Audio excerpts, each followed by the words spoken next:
Hi viewers, ನಿಮಗೆಲ್ಲ ನಾನು ಒಂದು ಇಂಟ್ರೆಸ್ಟಿಂಗ್ ಟಾಪಿಕ್ ತಂದಿದ್ದೀನಿ. ಏನಂದರೆ, ಇವಾಗ ಮನೇಲಿ ಯಾರೋ ಪ್ರೆಗ್ನೆನ್ಸಿ ಇದ್ದಾರಂದರೆ ಅವ್ರಿಗೆ ಹುಟ್ಟು ಮಗು ಗಂಡು ಹೆಣ್ಣು ಅನ್ನೋ ಕ್ಯೂರಿಯಾಸಿಟಿ ತುಂಬ ಇರುತ್ತೆ.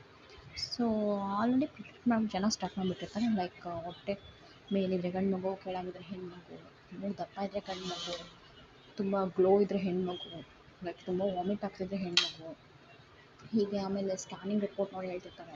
ಫಿಟಲ್ ಹಾರ್ಟ್ ರೇಟ್ ಮೇಲೆ, ಫಿಟಲ್ ಹಾರ್ಟ್ ರೇಟ್ 36 ಕೆಳಗಿದ್ರೆ ಗಂಡು ಮಗು, 36 ಮೇಲಿದ್ರೆ ಹೆಣ್ಣು ಮಗು, ಪ್ಲಸಂಟ ಪೋಸ್ಟೀರಿಯರ್ ಅಂದರೆ ಗಂಡು ಮಗು, ಆ್ಯಂಟೀರಿಯರ್ ಇದ್ದರೆ ಹೆಣ್ಣು ಮಗು, ಆ್ಯಂಡ್ ಮಗು ಹೆಡ್ ಕೆಳಗಿದ್ರೆ ಒಂದು, ಮೇಲಿದ್ರೆ ಒಂದು, ಲೈಕ್ ಇದೇ ಥರ ಸುಮಾರೆಲ್ಲ ಪ್ರಿಡಿಕ್ಷನ್ಸ್ ಇರುತ್ತೆ. ಬಟ್ ನಾನು ನೋಡಿದಂಗೆ ಸುಮಾರೆಲ್ಲ ಉಲ್ಟಾ ಪಲ್ಟಾ ಎಲ್ಲ ಆಗೋಗಿದೆ. ಲೈಕ್ ನನಗೆ ಸೆಕೆಂಡ್ ಪ್ರೆಗ್ನೆನ್ಸಿ ಇದ್ದಾಗ ತುಂಬ ಕ್ಯೂರಿಯಾಸಿಟಿ ಇರುತ್ತೆ ತಿಳ್ಕೊಳ್ಳೋಣ ಅಂತ. ಸೊ ಹೀಗೆ ಎಲ್ಲ ಕಡೆ ರಿಸರ್ಚ್ ಮಾಡ್ತಾ ಕೊನೆಗೆ ಒಂದು ಏನು ಗೊತ್ತಾಯಿತು ಅಂದರೆ, ಯಾವಾಗಲೂ ಗಂಡು ಮಗುವಿನ ಹೆಡ್ ಸರ್ಕಂಫರೆನ್ಸ್ ಜಾಸ್ತಿ ಇರುತ್ತೆ ಕಂಪೇರ್ ಮಾಡಿದ್ರೆ ಹೆಣ್ಣು ಮಗುವಿಗೆ.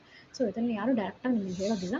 ಸೊ ನಾವು ಏನು ಮಾಡಬೇಕು ಅಂದರೆ, ಡಾಕ್ಟರ್ ಸ್ಕ್ಯಾನಿಂಗ್ ಹೋದಾಗ ಮಗು ಆರೋಗ್ಯದ ಬಗ್ಗೆ ವಿಚಾರಿಸ್ತಾ ಕೇಳಬೇಕು, ಎಷ್ಟಿದೆ ಅಂತ. ನಾವು ಹುಟ್ಟೋ ಮಗು ಹೆಡ್ ಸರ್ಕಂಫರೆನ್ಸ್ ಎಷ್ಟಿದೆ ಅಂತ ಅವ್ರು ಹೇಳಿದಾಗ ನಾವು ನೀಟಾಗಿ ಬಂದು ಮನೇಲಿ ಚೆಕ್ ಮಾಡಿಕೊಂಡ್ರೆ ಗೊತ್ತಾಗ್ತದೆ ನಮಗೆ ಇದು ಹೆಣ್ಣು ಮಗುನ ಗಂಡು ಮಗುನ ಅಂತ.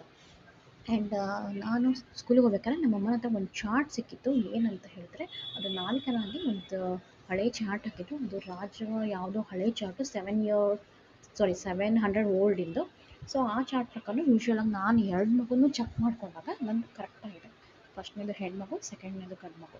ಸೊ ನಾನು ನಿಮಗೆ ಅದನ್ನು ಶೇರ್ ಮಾಡ್ತಾ ಇದ್ದೀನಿ.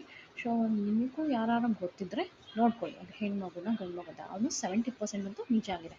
ಸೊ ನೆಕ್ಸ್ಟ್ ಟಾಪಿಕ್ ಜೊತೆಗೆ ನಾನು ಮೀಟ್ ಮಾಡ್ತೀನಿ ನಿಮ್ಮನ್ನು.